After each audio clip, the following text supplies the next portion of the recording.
This is my hometown. Ayan, ito yung yung ilog namin. Fresh water. At yan yung virgin forest. Ayan, yung mga bata nagtatampisaw ngayon. Mga pamangkin ko, This is where I grow up. Dito din ako natutong lumangoy. Pero langoy aso. Kaya ako hindi marunong lumangoy sa dagat. At ako'y takot. Pero dito, pag sa ilog, kaya kong lumangoy at hindi ako natatakot. Pero pag sa dagat, ayan. Ako'y nagkakaroon na ng kung bakit.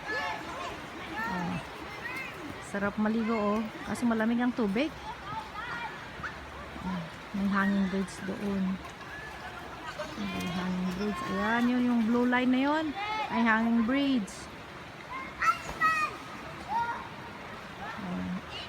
Nung ako'y maliit pa, gaya ng mga pamangkin ko, ganyan kami noon. Lagi kami dito sa tabing ilog. Naliligo. Nangunguha ng ano ba yun? Yung duriken.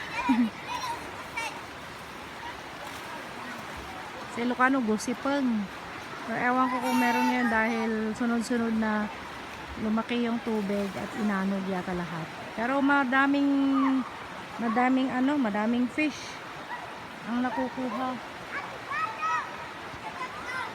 Ayan, let's go. Doon na tayo kasi doon yung babaan. Pag ako'y nauwi, ako'y umuwi pala, hindi ako pumupunta dito sa ilog. Ngayon lang.